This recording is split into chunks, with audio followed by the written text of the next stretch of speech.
Seja bem-vindo a mais um Ensino Fiel. Hoje nós estamos no episódio de número 50 do Ensino Fiel. Muito obrigado por ter nos acompanhado até aqui.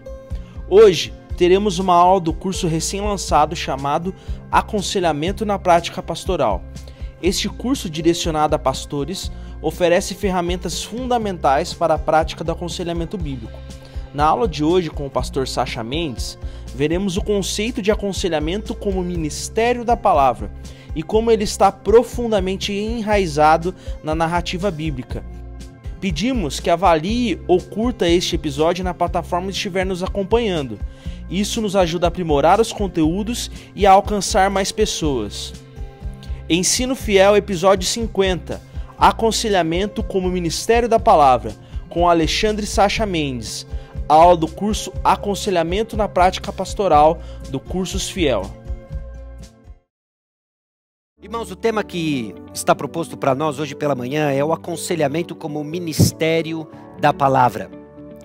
Em nenhum momento estes temas chegam no vazio ou desconsiderando a história que você tem no ministério da palavra, seja na sua expressão pública, você pastor encarregado da pregação da palavra de Deus, a dieta espiritual da sua igreja, assim como você envolvido nos ministérios que nós chamamos de uns aos outros, o ministério de encorajamento mútuo, o ministério de exortação mútua. Então o nosso tema não nos chega num contexto onde você não tem uma história e obviamente estereótipos ao redor do termo aconselhamento. A minha tentativa hoje pela manhã é justamente examinarmos a Escritura e ver como o ministério da palavra se desenvolve em suas versões tanto de proclamação pública quanto também o ministério privado da palavra de Deus. Aquilo que eu quero chamar de aconselhamento, tentando ser cauteloso de que é um termo carregado de uma série de estereótipos e obviamente pessoal também. Eu quero propor para você que o aconselhamento, como o ministério da palavra, é uma implicação do desenvolvimento da narrativa bíblica, de como Deus fala com o seu povo, no meio do seu povo, e se manifestou ao povo. O aconselhamento como ministério da palavra é resultado então de uma convicção da palavra, não de técnicas, que conduz então à aplicação dos recursos espirituais que foram confiados à igreja. Parafraseando aqui John Stott, Entre Dois Mundos, Dr. Stott diz que pregação não é dominar certas técnicas, mas ser dominado por convicções. Irmãos, meus amigos, o ministério da palavra de Deus não é simplesmente dominar certas técnicas, por mais importante que elas sejam no manejo da palavra de Deus. O ministério da palavra, antes de tudo, é carregado por convicções forjadas pela própria palavra no coração do ministro. E eu espero de alguma maneira desafiar você de que grande parte daquilo que você vai estar envolvido no aconselhamento, pastoreio do povo de Deus, vai ser movido por convicções do que Deus faz, de como Deus age no seu espírito através da palavra de Deus. Para isso eu convido você a abrir a sua Bíblia em Colossenses capítulo 1. Colossenses capítulo 1. Colossenses capítulo 1, nós vamos ler os versículos 28 e 29, e depois eu vou fazer considerações sobre o texto imediatamente anterior, e nós vamos fazer um sobrevoo de como a palavra de Deus desenvolve para a compreensão do ministério singular do apóstolo Paulo. Colossenses capítulo 1, versículos 28 e 29 diz o seguinte: o qual nós anunciamos, advertindo a todo homem e ensinando a todo homem em toda a sabedoria, a fim de que apresentemos todo homem perfeito em Cristo. Para isso é que eu também me afadigo, esforçando-me o mais possível, segundo a sua eficácia que opera eficientemente em mim. E o que o Senhor nos guie em compreender a filosofia do apóstolo Paulo vinda de convicções e da sua própria compreensão de chamado. Irmãos, a carta dos Colossenses tem um contexto, uma ocasião histórica, que nos leva a entender de que havia uma ameaça de uma heresia, um falso ensino, penetrando a igreja de Colossos, os colossenses. Nós não temos detalhes do que é esse falso ensino. Mas pelas correções que o apóstolo Paulo coloca, nós tendemos a compreender de que se trata de um ensino herético que mistura práticas judaicas com misticismo gentil. E a carta funciona como uma vacina contra a falsa espiritualidade, que justamente roubaria a saúde espiritual dos colossenses. São vacinas teológicas que o apóstolo Paulo, movido pelo Espírito Santo, aplica com precisão contra uma espiritualidade distorcida. Nos versículos 28 e 29, é quase como se o apóstolo Paulo estivesse dizendo: olhem atentamente para o meu coração, olhem atentamente para a minha vida, e vocês irão encontrar o verdadeiro ministério do Evangelho. Sempre houve uma associação do mensageiro com a mensagem. O mensageiro não é a mensagem, mas ele é moldado pela mensagem. O caráter importa no ministério porque é evidência da veracidade do poder transformador da mensagem. E o apóstolo Paulo agora usa o seu exemplo pessoal, usa as suas provações, usa as suas tribulações, a sua perseverança ministerial associada à sua mensagem, como uma vacina teológica para que os colossenses estivessem avisados, alertas contra o falso ensino, a falsa sabedoria que penetrava o meio dos colossenses. E a passagem dos versículos 28 e 29, que está ligada aos versículos 24 a 27, trazem para nós dois aspectos distintos do ministério do apóstolo Paulo. Existem aspectos singulares ao ministério do apóstolo Paulo que pertencia à sua qualidade de apóstolo, que creio eu cessaram, não se repetem mais. E existem aspectos do ministério do apóstolo Paulo que são comuns a todos os ministros do Evangelho, em todo lugar onde há uma igreja proclamadora do verdadeiro Evangelho. Esses elementos, eles se misturam, se dividem na compreensão da natureza do ministério da palavra de Deus. Há um aspecto, meus irmãos, de mordomia. Nós administramos uma mensagem que não é nossa. Como mensageiro, como ministro do Evangelho, nós carregamos uma mensagem que pertence a Deus. Nós somos mordomos da mensagem. Há evidências da fonte dessa mensagem, o próprio Deus. O objeto que nos foi confiado e que foi confiado ao apóstolo Paulo, e o propósito para dar cumprimento à palavra de Deus. Então eu convido você a voltarmos agora os versículos 24 a 27 e nos certificarmos de que esse a quem o apóstolo Paulo anuncia no versículo 28 é o Senhor Jesus Cristo. Mistério revelado e que estava oculto a gerações passadas, agora na sua atividade apostólica, aspecto singular do ministério apostólico, ele revela a pedra angular, o Senhor Jesus Cristo. Versículos 24 a 27. Agora me regozijo nos meus sofrimentos por vós, e preencho o que resta das aflições de Cristo, na minha carne, a favor do seu corpo, que é a igreja, da qual me tornei ministro de acordo com a dispensação da parte de Deus, que me foi confiada a vosso favor, para dar pleno cumprimento à palavra de Deus. O mistério que estivera oculto dos séculos e das gerações, agora todavia se manifestou aos seus santos, as quais Deus quis dar a conhecer qual seja a riqueza da glória deste mistério entre os gentios, isto é, Cristo em vós, a esperança da glória. E aí sim o apóstolo Paulo, o qual nós anunciamos. O apóstolo Paulo tinha uma mensagem, mordomo de uma mensagem. Há um aspecto comum na proclamação da mensagem, que isso pertence a mim e a você, ministro do Evangelho, igreja do Senhor Jesus Cristo. Nós anunciamos Cristo Jesus. Há um aspecto singular de como o apóstolo Paulo recebeu essa mensagem. Era um mistério que estava oculto por séculos e séculos. Agora revelado, nós não podemos descobrir um mistério, não é no aspecto de ser algo místico, mas algo aspecto de ser encoberto, que não pode ser descoberto, mas precisava ser revelado. Então foi revelado o apóstolo Paulo. Efésios capítulo 3, versículos 3 a 6, corrobora a mesma ideia, em que o apóstolo Paulo justamente revela para nós um mistério que estava oculto de séculos em séculos. Capítulo 2, versículos 19 a 22, é justamente essa atividade apostólica, atividade profética, o fundamento da igreja, que revela Cristo Jesus a pedra angular. E sobre esse fundamento, a doutrina dos apóstolos, que a igreja primitiva tanto insistia e perseverava, é que edifica a igreja para que pastores, mestres, evangelistas apenas reverberem aquilo que foi revelado a nós por meio da figura dos apóstolos e profetas, que revela nada mais e ninguém menos que Jesus Cristo. Bom, como se desenvolve esse mistério? Quais são os padrões em que esse mistério, então, é revelado? Quais são os padrões que apontavam para este momento? Que no momento certo, Deus levantaria o apóstolo Paulo para revelar o mistério do Evangelho. E aqui eu convido você a fazer um parênteses para a compreensão de como esse mistério ele é importante, como isso fazia parte do ministério do apóstolo Paulo, a fim de que ele anunciava Cristo Jesus, a forma como ele anunciava era divertindo todo homem, ensinando a todo homem. Qual era o conteúdo desse anúncio e qual era o propósito desse anúncio?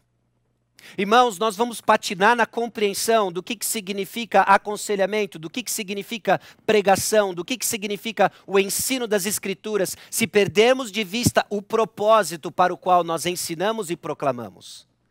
E o apóstolo Paulo é claro, a fim de que apresentemos todo homem perfeito em Cristo. Padrão que começa a ser construído para nós logo em Gênesis capítulo 1. E eu convido você a abrir a sua Bíblia em Gênesis capítulo 1.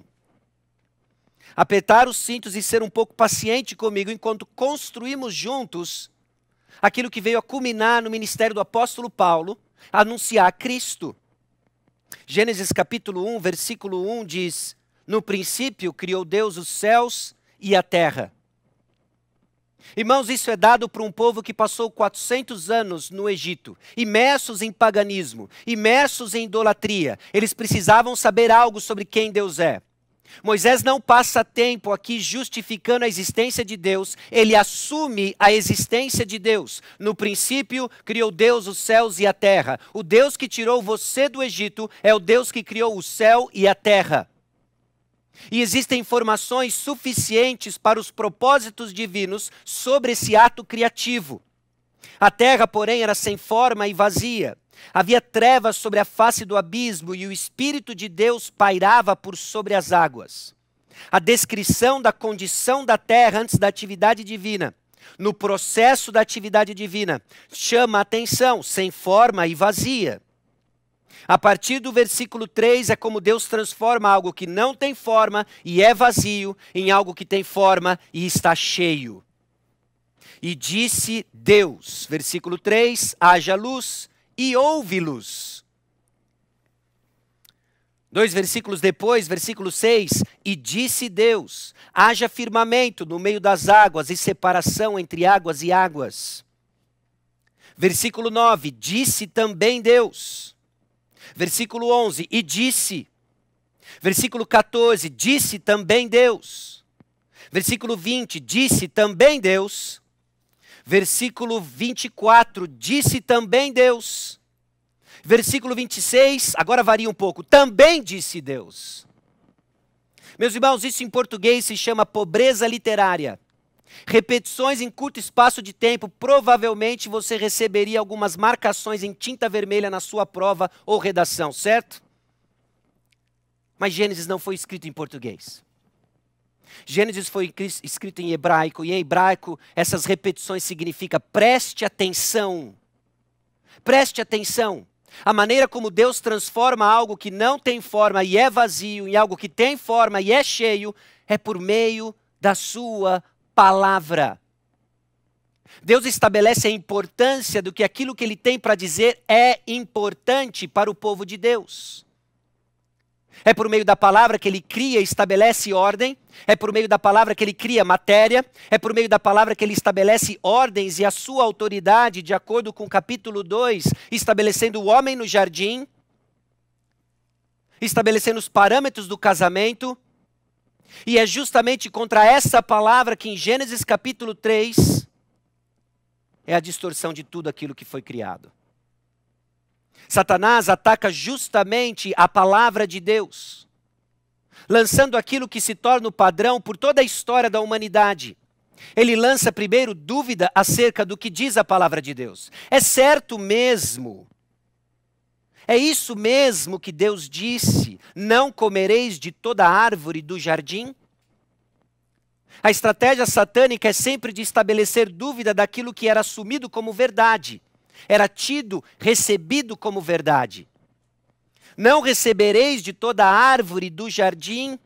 Lança-se dúvida. Segundo passo da estratégia satânica é a negação da palavra de Deus. Versículo 4. É certo que não morrereis. E o terceiro passo é o lançamento do substituto ao conselho divino. Porque Deus sabe que no dia em que dele comerdes se vos abrirão os olhos, e como Deus sereis conhecedores do bem e do mal. A proposta de Satanás, ela é contrária, oposta à razão pela qual Deus criou Adão e Eva. Versículo 26 do capítulo 1. Façamos o homem à nossa imagem, conforme a nossa semelhança. Tenha ele domínio sobre os peixes do mar, sobre as aves dos céus, sobre os animais domésticos, sobre toda a terra e sobre todos os répteis que rastejam pela terra. Deus cria o homem à sua imagem, conforme a sua semelhança, para um propósito, para que ele exercitasse domínio sobre a criação. É o que alguns chamam desse vice-regente, dessa soberania mediada.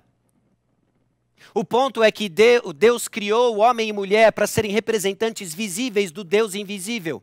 Eles expressariam a imagem de Deus para toda a criação. Mas a proposta satânica não é que você represente Deus, é que você seja Deus. Satanás, então, afronta o conselho divino e cria, então, uma situação de tentação com o seu tridente satânico, vendo a mulher que a árvore era boa para se comer, concupiscência da carne, agradável aos olhos, concupiscência dos olhos, e árvore desejável para dar entendimento à soberba da vida. Espeta o coração de Eva, tomou-lhe do fruto e comeu, e deu também ao marido e ele comeu. A partir daqui, meus irmãos, o que dá início são os temas comuns no seu gabinete pastoral, no seu ministério de aconselhamento. Abriram-se os olhos e ambos perceberam que estavam nus, coseram folhas de figueira e fizeram cintas para si. Vergonha. Pessoas buscam ajuda ou correm da ajuda movidas por vergonha, que tem início justamente em Gênesis capítulo 3, versículo 7. Eles escondem da presença do Senhor e no versículo 10 Adão reconhece: tive medo.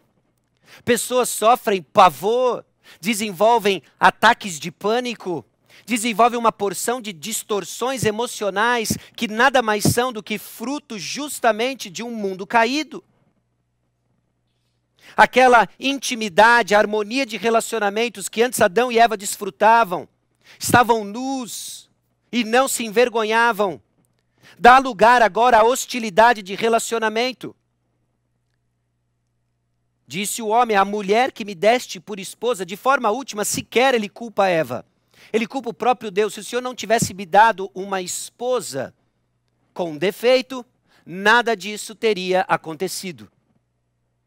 A harmonia que antes marcava o relacionamento do homem com Deus, do homem com sua esposa, dá lugar agora à hostilidade. Meus irmãos, esses são os temas, essas são as raízes de todos os problemas que eu e você enfrentamos na labuta pastoral. Mas Deus não nos deixa sem esperança. Porque no versículo 15, o que dá início agora é a narrativa, onde Deus vai demonstrar a sua glória, justamente naquele que viria, a descendência da mulher, que feriria a cabeça da serpente. Porém, inimizade entre ti e a mulher, entre a tua descendência e o seu descendente. Este te ferirá a cabeça e tu lhe ferirás o calcanhar. Tudo o que acontece agora, depois de Gênesis capítulo 3, versículo 15, nos aponta justamente para Gênesis capítulo 12. E o que acontece até lá é que a palavra de Deus nos prova justamente de que Deus estava certo. Pessoas morrem, Uma condição que obviamente não fica apenas com Adão e Eva, mas agora ela é transmitida de geração em geração. E o capítulo 5 de Gênesis deixa bem claro. Fulano viveu, gerou, teve filhos e filhas e morreu. Morreu. Morreu. Mais uma vez, uma repetição, chamando a nossa atenção de que a morte de fato entrou na história da humanidade. Essa corrupção se alastra. Deus mostra então sua santidade, trazendo o dilúvio, trazendo juízo. E ele escolhe um homem justo, Noé. É um contour-out-del na história. É um reset total na história. Nos dando vislumbre de esperança de que se Adão falhou, agora sim, Noé, ele sim, nessa arca, nesse barco magnífico, nessa história maravilhosa, ele sim vai pôr ordem na história. Bom, você conhece a história, Noé sai da arca, cultiva uma vinha, e você logo percebe de que o problema não estava apenas fora da arca, mas entrou junto com eles dentro da arca. Em Gênesis 11, nós vemos o padrão constante na Torre de Babel de que o homem não quer representar a Deus. Ele quer tornar conhecido o seu nome. Então Deus espalha toda a humanidade ao redor da terra, fazendo confusão com as línguas. E no capítulo 12, nós vemos mais uma vez a intervenção divina, escolhendo um homem, Abrão. Ele escolhe Abrão e diz, eu vou engrandecer o seu nome. Quem engrandece o nome é o Senhor. E vai ser a partir de Abrão que em ti serão benditas todas as famílias da terra. O pai da fé tem a sua fé forjada com informações que são progressivamente dadas a Abrão. Eu vou fazer de você uma grande nação, nem mais um detalhe é dado. Abrão fica confuso, um homem estéril que não tem filhos. Olha então para o seu servo Eliezer e diz, vai ser por meio do meu servo, um costume comum. E Deus dá mais informação, não vai ser através de Eliezer, vai ser uma semente tua. Abraão age então em fé com as informações que tem, ele crê de fato que seria através de uma semente dele. E mais informação é dada quando Deus diz que não é apenas uma semente de Abraão, como Ismael, mas seria uma semente de Abraão com Sara, viria Isaque. Sara se ri, é um absurdo. Mas é nos absurdos que Deus intervém com sua graça e faz cumprir a sua palavra. Sara dá luz a Isaque.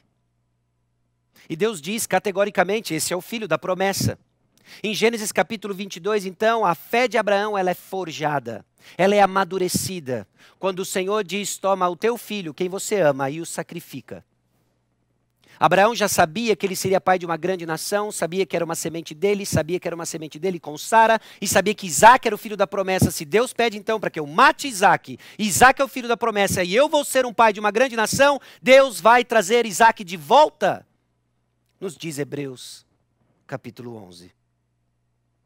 A fé de Abraão então é madura, mas Abraão se mostra um homem falho, talvez sim usado como canal para que dele viria uma descendência que abençoaria as famílias da terra. Mas Abraão, desculpe minha expressão, não é o cara. Isaque tampouco. Jacó menos ainda. Apenas vendo evidências e criando padrões de como Deus age na história, forjando a fé de um homem. Escolhendo única e exclusivamente por causa da tua graça, não era Esaú o primogênito. Mas Deus escolhe Jacó. Um homem tímido, um homem de tendas, definitivamente não um representante macho alfa de sua época, mas Deus escolhe movido única e exclusivamente pela tua graça e não tem mérito pessoal. Deus começa a nos ensinar a pensar salvação, logo no início dando os padrões pelos quais apontaria e culminaria na revelação da pessoa do Senhor Jesus Cristo. E aí vem a história de José, como Deus transforma o mal em bem. O padrão do justo sofredor. E agora eu chamo a sua atenção para Êxodo capítulo 3, onde justamente o que nós vemos depois da história de José, da vida e morte, vida e morte, vida e morte de faraós que não conheciam José, que escravizaram o povo no Egito, Deus ouve o clamor do seu povo. E estabelece então com Moisés um sinal, Êxodo capítulo 3, versículo 12. Deus lhe respondeu, eu serei contigo e este será o sinal que eu te enviei. Depois de haveres tirado o povo do Egito, servireis a Deus neste monte. Esse é o sinal, Moisés. Você vai trazer o povo aqui e você vai me servir neste monte. Capítulo 4, versículo 22. Assim diz o Senhor, Israel é meu filho, meu primogênito. Interessante a nomenclatura que o próprio Deus usa, fazendo referência a Israel. Meu filho, meu primogênito. Digo-te, pois, deixa ir meu filho para que me sirva. Mas se recusares deixá-lo ir, eis que eu matarei teu filho, teu primogênito. Essas são instruções que o Senhor passa para Moisés e o que ele deveria dizer a Faraó. Note, não se trata de uma queda de braço. As 10 pragas não são uma queda de braço. São uma resposta à pergunta que Faraó fez no capítulo 5, versículo 2, depois de que Moisés, designado por Deus, transmite a sua mensagem. A pergunta de Faraó é, quem é o Senhor para que lhe ouça eu a voz e deixe ir Israel? Não conheço o Senhor, nem tampouco deixarei ir Israel. Bom, o Senhor vai se apresentar a Faraó, com 10 cartões de visitas, cada um deles estabelecendo a sua soberania, a sua supremacia sobre uma divindade egípcia. E a última, obviamente, matando o primogênito do Faraó, mostrando que sequer a vontade de Faraó, considerado como um Deus, considerado como soberana, está no controle do próprio Faraó. Porque Deus endurece o coração de Faraó como quer. Deus é soberano e Deus se apresenta não só ao Faraó, mas a este povo a quem ele quer chamar de dele. Êxodo capítulo 19. O que nós vemos então é a continuidade justamente dos propósitos estabelecidos por Deus em Gênesis 1, 26 e 27. Agora, pois, versículo 5, agora eles estão de volta no Monte Sinai, esse sinal de que Deus de fato tinha enviado Moisés. Agora, pois, se diligentemente ouvides a minha voz e guardardes a minha aliança, então sereis a minha propriedade peculiar dentre todos os povos, porque toda a terra é minha. Vós me sereis reino de sacerdotes e nação santa. São estas as palavras que vos falarás aos filhos de Israel. Deixa eu chamar a sua atenção aqui. Se você guardar, se você obedecer a minha aliança, você vai ser a minha propriedade dentre todos os povos. E vocês vão ser um reino de sacerdotes. O que faz um sacerdote? Um sacerdote representa alguém diante de outro alguém. Um reino de sacerdotes representaria alguém diante de outros alguéns. Um reino de sacerdotes no umbigo da terra antiga seria uma nação que representaria visivelmente o Deus invisível. Deus ainda está construindo e ainda vai dar cabo do seu plano de tornar o seu nome conhecido, de que a sua glória seja vista e encha toda a terra. E ele está fazendo isso agora através de Israel, seu primogênito, o seu povo. E a condição é o seguinte: você irá me representar quando você me obedecer, guardar a minha aliança. O povo de Israel fica entusiasmado com isso. Nos versículos seguintes, Moisés funciona como um mediador, levando a palavra do povo para Deus, de Deus para o povo, purificando o povo. E agora o povo entusiasmado diz: sim, nós vamos cumprir toda a palavra de Deus. Êxodo capítulo 20 começa a trazer para nós a palavra de Deus, a qual alguns dias depois o povo se recusa a obedecer e faz para si mesmo um Deus. Faz para si mesmo um ídolo. Faz para si mesmo uma imagem. E eu lhe pergunto, quem que cria a imagem conforme a sua semelhança? Só há um que criou alguém à sua imagem conforme a sua semelhança, e o nome dele é o nosso Deus. O que Israel faz então é aquilo que Eva fez em Gênesis capítulo 3, versículos 5 e 6. Ela assume a posição de Deus. Nós vamos fazer imagens, mas não é você. Quando fazemos imagens atrás da idolatria, é sim o desejo de querer ser Deus. O povo falha. O povo é incapaz de guardar a palavra. O povo é incapaz de seguir o Senhor e representar o Senhor. Bom, disciplina está envolvida no processo e, obviamente, em face da murmuração, incredulidade do povo, lhes custam mais 40 anos no deserto. Moisés parte, surge o seu sucessor, Josué, e uma nova história começa a surgir, uma nova etapa da história. É o povo conquistando a terra prometida. E o livro de Josué começa bem empolgante quando nós vemos conquistas após conquistas deste povo obediente à palavra de Deus e termina ainda de uma forma ainda mais empolgante. Agora na terra prometida, eu e minha casa serviremos ao Senhor. Borda isso, põe no corredor da sua casa, pendura na geladeira, eu e minha casa serviremos ao Senhor. Mas a história continua. E Juízes capítulo 1 nos mostra que esse mesmo povo de que havia jurado, prometido, de que eu e minha casa serviremos ao Senhor, esquece de comunicar à sua casa, à próxima geração, os feitos do Senhor. Surge uma geração que não conhece a Deus. Uma geração que começa a se tornar parecida com os povos que eles não expulsaram da terra prometida. E Juízes capítulo 19 nos mostra o fundo do poço. Quando justamente nós vemos entre o povo de Israel, nós vemos a história do levita, da sua concubina, daqueles homens de Israel, que abusaram daquela mulher a noite toda. O levita esquarteja a sua concubina. E nós lemos Juízes 19 com dor no coração, lembrando de Gênesis 19. Sodoma e Gomorra. É isso que acontece quando não tinha rei. Quando cada um fazia o que era certo aos seus próprios olhos, o povo está sem direção, e sem um rei, eles se tornam parecidos com o mundo ao seu redor. Então Israel precisa de um rei. E surge Saul nesse contexto. O rei segundo o coração dos homens. 40 anos. E Saul falha. Bom, talvez o que nós precisamos então é de um rei segundo o coração do Senhor. Davi. Davi começa bem. Um futuro promissor, um reinado promissor, mas Davi falha. Nós estamos aguardando alguém maior que Davi. Talvez alguém mais sábio que Davi. Vem então Salomão, o homem mais sábio que já existiu, a parte do Senhor Jesus Cristo. Eu não sei onde isso me deixa ou lhe deixa, mas o homem mais sábio que já pisou na terra foi um tolo. Não é Salomão. A partir de Salomão é reino dividido e Israel se perde, Judá se perde, exílios. O povo clama por misericórdia, Deus restaura, atividade profética, apontando para alguém que viria. Trazendo consolo, trazendo palavras de juízo, trazendo consolo, trazendo palavras de juízo, disciplina, esperança, apontando para padrões de que alguém viria e alguém veio, porque o Verbo se fez carne.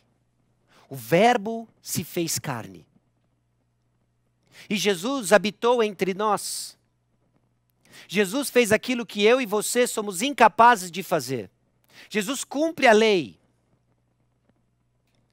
Jesus fez aquilo que Adão não conseguiu fazer, que Noé não conseguiu fazer, que Abraão não conseguiu fazer, Isaac, Jacó, José, as 12 tribos, o povo de Israel, Saul, Davi, Salomão, Roboão, Jeroboão, toda a linhagem de reis, todos falharam.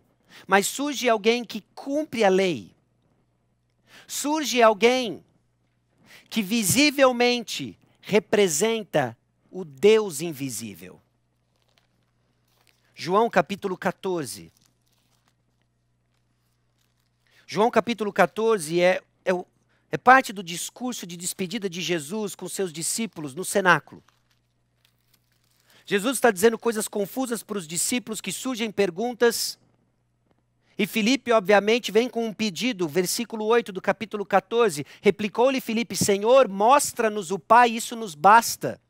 E a resposta de Jesus é fascinante. Filipe, há tanto tempo estou convosco e não me tens conhecido. Quem me vê a mim, vê o Pai. Como dizes tu, mostra-nos o Pai?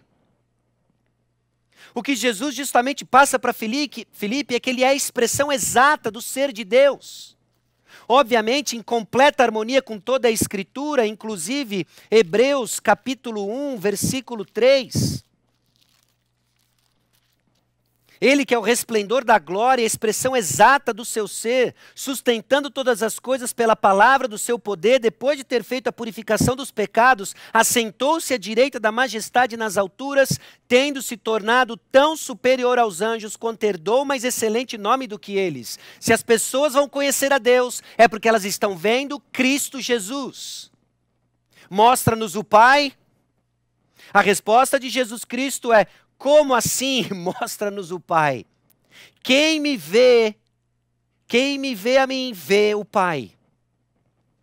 Irmãos, isso é significativo, isso nos ajuda a entender porque o objetivo do ministério da palavra do apóstolo Paulo era de conformar cada um dos seus ouvintes ao caráter de Cristo. Porque Adão falhou e não vai ser em Adão que nós vamos encher a terra com a glória de Deus, porque aquela imagem foi distorcida. Mas é no segundo Adão que a glória de Deus vai ser vista em cada canto da terra, por meio de pessoas que se parecem com Cristo e carregam a mensagem de Cristo. E assim Deus projeta a igreja, essa comunidade de proclamação do Evangelho, que anuncia Cristo, e anuncia Cristo de duas formas: formativa, corretiva. Colossenses capítulo 1, versículo 28. Agora nós entendemos a relevância de anunciar Cristo, porque vai ser em Cristo que nós expressamos a glória de Deus. Não é no primeiro Adão, é no segundo Adão. Irmãos, a profundidade do conhecimento de Cristo está à nossa disposição. E é esse Cristo que anunciamos, é dele que bebemos e é ele que anunciamos. E nós anunciamos advertindo a todos os homens, ensinando a todos os homens. No início eu mencionei para os irmãos de que John Stott menciona em um de seus livros, Entre Dois Mundos, de que pregação não é dominar certas técnicas, mas ser dominado por convicções. E obviamente existe um paralelo com relação a isso ao ministério da palavra de Deus. Escute aqui o que Jonathan Griffiths fala no seu livro Pregação no Novo Testamento, nos estudos em teologia bíblica. As escrituras não são um simples depósito e registro de palavras que Deus falou em algum momento do passado. Ela é o script de que ele continua a falar hoje. As escrituras se apresentam como algo vivo. Deus ainda fala. Deus continua a criar o seu povo, edificar o seu povo. Ele continua então dizendo, Deus está falando porque através da Bíblia e pelo seu Espírito, Deus fala hoje aquelas palavras que uma vez ele falou. Deus está cumprindo os seus propósitos porque a palavra de Deus é viva e ativa. E Deus está encontrando o seu povo porque ele alcança e se relaciona com o seu povo através de sua palavra. Um padrão que nos acompanha de Gênesis a Apocalipse. E por quê? Cremos que somos uma exceção. Você crê que Deus fala por meio da sua palavra? A tarefa, meus irmãos, é proclamar, anunciar Cristo Jesus, o qual nós anunciamos. O contexto é a igreja onde o Senhor lhe colocou. É sim com o casal que está passando por uma tremenda provação no seu casamento, em que você nota indiferença, apatia. Você olha o olhar sem, você enxerga o olhar sem esperança dessa esposa, cansada de um padrão de opressão desse marido, que lhe leva a fazer perguntas, inclusive, se você está diante de um caso de abuso ou não. Você é chamado e colocado lá para anunciar Cristo Jesus. Você é chamado para anunciar Cristo Jesus diante de um jovem confuso da sua sexualidade. Bombardeado por sabedoria humana, esse jovem é confuso com relação ao seu gênero, ele é confuso com relação aos seus desejos sexuais, ele sequer sabe mais o que é casamento, quem estabeleceu o casamento. Anuncie Cristo Jesus. A tarefa é anunciar Cristo Jesus. E nós anunciamos de uma forma formativa com relação ao ensino, nós anunciamos de forma corretiva. Essa era a vida, meus irmãos, e a filosofia do apóstolo Paulo. Atos capítulo 20, aquilo que alguns chamam da visão 2020. Atos capítulo 20, versículo 20. O apóstolo Paulo está se despedindo dos presbíteros de Éfeso, em Mileto, e recordando o que foi os 3 anos que passaram juntos. O que foram esses 3 anos. Atos 20, 20. Jamais deixando de vos anunciar coisa alguma proveitosa, e de vou-la ensinar publicamente e também de casa em casa. Versículo 31. Portanto, vigiai, lembrando-vos de que por 3 anos, noite e dia, não cessei de admoestar com lágrimas a cada um. Você percebe que para o apóstolo Paulo, público, de casa em casa, individualmente, era meramente o contexto de onde ele fazia exatamente a mesma coisa, anunciar Cristo Jesus. Nós somos ministros do Evangelho, de uma graça especificamente revelada em Jesus Cristo. Advertindo, ensinando, quem? Todo o homem.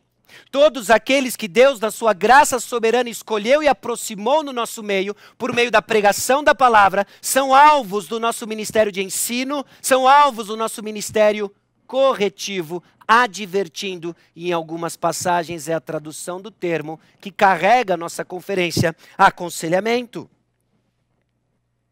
E qual é o conteúdo desse ensino? Qual é o conteúdo dessa advertência? Em toda a sabedoria. Em toda a sabedoria. Meus irmãos, essa não é a primeira vez que o apóstolo Paulo usa o termo sabedoria na Epístola aos Colossenses, e não é a última. E a forma como ele usa sabedoria na Epístola nos dá pistas do que o apóstolo Paulo está dizendo. E o contexto em que ele está dizendo. Quando falsos mestres penetravam, justamente clamando para si mesmos o conhecimento de uma fonte de sabedoria oculta, que estava disponível apenas para alguns, o apóstolo Paulo entra de sola associando sabedoria com conhecimento de Cristo Jesus. Capítulo 1, versículo 9, por esta razão também nós, desde o dia em que o ouvimos, não cessamos de orar por vós e de pedir que transbordeis de pleno conhecimento da sua vontade, em toda sabedoria e entendimento espiritual. O que governa a expressão toda sabedoria e entendimento espiritual, um único artigo, essa sabedoria se trata de um entendimento espiritual disponível em Cristo Jesus. Capítulo 2, versículo 3. No final do 2 ele diz, compreenderem plenamente o mistério de Deus Cristo, já abordamos isso. Versículo 3, em quem todos os tesouros da sabedoria e do conhecimento estão ocultos. É da mente de Cristo que o membro da sua igreja, de que o casal sem esperança, de que o jovem confuso precisa, ele precisa da mente de Cristo. Por quê? Porque Deus age por meio da sua palavra, porque Deus transforma na sua palavra, é o Espírito Santo agindo. Você crê? E capítulo 3, versículo 16, habite ricamente em vós a palavra de Cristo. Instruí-vos e aconselhai-vos mutuamente em toda a sabedoria. E aí ele segue dizendo o que nós devemos cantar. Cânticos relacionados à pessoa, palavra de Cristo. Então o conteúdo em toda a sabedoria é justamente os recursos de Deus em Cristo. Em seu comentário, Melick diz o seguinte, Paulo naturalmente move para uma expressão dos recursos de Deus em Cristo. Uma vez que Cristo é Deus manifesto, toda real sabedoria se origina nele. Os falsos mestres focavam em sabedoria. Paulo foca em Cristo. Deus em Cristo é o perfeito armazém do verdadeiro conhecimento, e o conhecimento aparece supremamente em Cristo. E é o conhecimento de Cristo que produz Cristo em nós, a fim de que apresentemos todo homem perfeito em Cristo. Para ajudar você a navegar na compreensão do seu chamado como ministro do Evangelho, você precisa ter claro qual é o objetivo. Você não é chamado para consertar pessoas. Você não é chamado como juiz de paz em casamentos truculentos. Não é esse o seu papel. O seu papel é apresentar cada um daqueles comprados pelo precioso sangue de Jesus, perfeito em Cristo Jesus. E este, meus irmãos, é um trabalho intenso. Este, meus irmãos, é um trabalho que requer esforço. Este, meus irmãos, é um trabalho que nos faz suar a camisa, que move por completo o seu dia a dia, o seu entendimento de calendário por completo, ao ponto que o apóstolo Paulo, em Gálatas capítulo 4, versículo 19, chama essas dores de parto, para ver Cristo forjado em vós. Por que Cristo forjado em vós? Meus irmãos, Cristo é a expressão exata do ser de Deus. Pessoas irão glorificar a Deus quando verem a mensagem proclamada publicamente, individualmente, recebida com fé e traduzidas em transformação externa. É um trabalho árduo. Então, em termos de ministério, não é tão relevante o fato de você estar cansado. Okay? Escute o que eu tenho para dizer aqui antes que você me entenda mal. A questão não é se você está cansado. A questão é a razão do seu cansaço. Deixe-se gastar, deixe-se cansar pela razão certa. Que o seu cansaço não seja pelo esgotamento de não ter o reconhecimento que você tanto busca. Que seu cansaço não seja porque você se identifica com o ministério e não com o Senhor do ministério. Que o seu cansaço seja única e exclusivamente porque Deus lhe deu um corpo, do qual o apóstolo Paulo considerava absolutamente nada, desde que ele cumprisse a tarefa que lhe foi dada. Esforce-se o mais possível. Você não pode fazer tudo, mas é chamado a fazer tudo o que pode, naquele que lhe fortalece em toda e qualquer circunstância. Irmãos, nós vamos cansar, passamos por fases. E grande parte do nosso cansaço não é intelectual, mas relacional. Trata-se de alguém que eu não conheço e começo a conhecer por meio de sua palavra. Provérbios capítulo 30, versículos 1 a 4, o Agur reconhece o seu cansaço, reconhece a sua ignorância, e o seu cansaço estava ligado a alguém que ele não conhecia. Que o conhecimento de Cristo sature nossos corações com a energia e a vitalidade que carecemos para proclamar Cristo Jesus. Advertindo a todo homem, ensinando a todo homem, em toda a sabedoria, a mente de Cristo, a fim de produzir neles o caráter de Cristo. Esse é o objetivo. O objetivo, então, não é se vai mudar ou não aspectos circunstanciais do casamento, do casal, da sua igreja, da sexualidade do jovem em questão. A grande questão é como ele vai depender mais e ter fé em Cristo Jesus, arrependendo-se dos seus pecados. Meus irmãos, em nenhum lugar o Novo Testamento chama ou instrui crentes, como um todo, a pregar. Mas o chama a ministrar a palavra um ao outro. E o faz usando uma linguagem que também descreve pregação. É o que diz Jonathan Griffiths na sua pregação no Novo Testamento, esse estudo de teologia bíblica que ele faz. E o que nos aponta, obviamente, a pergunta: quem são esses nós que anunciam Cristo Jesus? Capítulo 1, versículo 1 diz: apóstolo, Paulo, apóstolo de Cristo Jesus, por vontade de Deus, e irmão Timóteo. No mínimo, é Paulo e Timóteo. Se caminhamos um pouco mais no versículo 7, nós vemos que é incluído, inclusive, Epáfras. É no mínimo Paulo, Timóteo e Epáfras. Mas a epístola dá sequência e usa exatamente os dois mesmos termos, os particípios usados no versículo 28, advertindo e ensinando a todo homem, aplicado justamente aos Colossenses. Colossenses capítulo 3, versículo 16, habite ricamente em vós a palavra de Cristo, instruí-vos e aconselhai-vos mutuamente, instruí-vos e aconselhai-vos, os mesmos termos. A palavra de Cristo recebida pelo ministério público da palavra, que é para alguns, apenas alguns, recebido com fé, é aquilo que reverbera no meio da igreja, por meio de instrução mútua, por meio de aconselhamento mútuo, por meio da formação mútua, por meio da correção mútua, em toda a sabedoria. E o apóstolo Paulo continua louvando a Deus com salmos, hinos e cânticos espirituais, com gratidão em vosso coração, e tudo o que fizerdes, seja em palavra, seja em ação, fazei em nome do Senhor Jesus, dando por ele graças a Deus Pai. Ele levanta, toma uma xícara de chá, volta, esquece o que estava dizendo, e o que começa agora é um assunto totalmente novo. Eu não creio assim. E eu quero convidar você a não crer assim. Porque agora o que acontece a partir do versículo 18 são os problemas apresentados que eu e você enfrentamos como pastores de um rebanho comprado pelo precioso sangue de Jesus. Esses são assuntos pertinentes à instrução, ao ensino, que cada pastor deve labutar e se esforçar, a fim de apresentar um rebanho perfeito em Cristo Jesus. As esposas devem ser submissas ao próprio marido.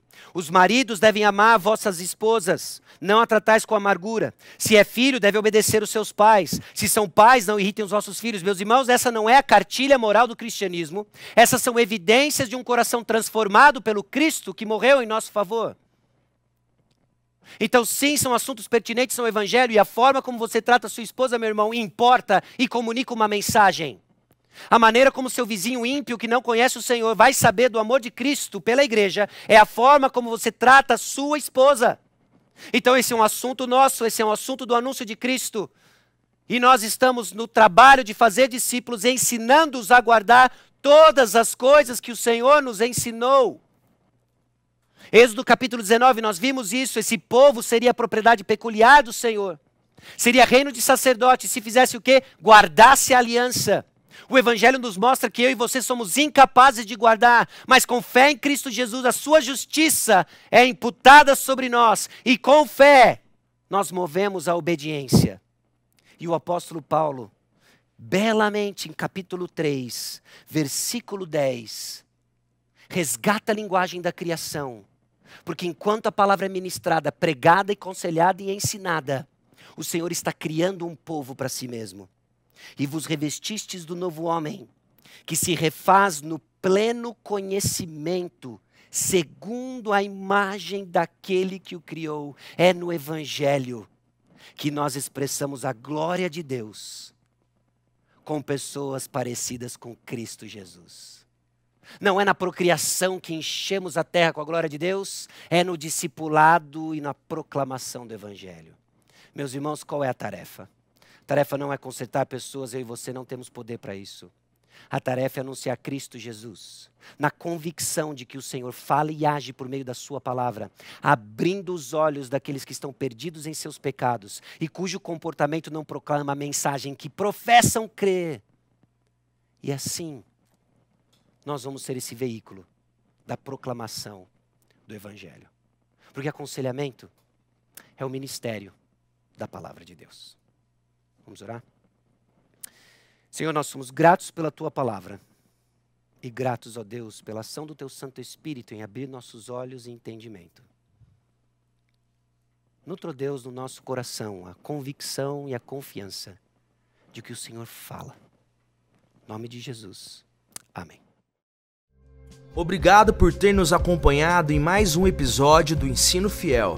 Não se esqueça de avaliar ou curtir este episódio e de compartilhar também com outros irmãos. Até a próxima, que Deus te abençoe.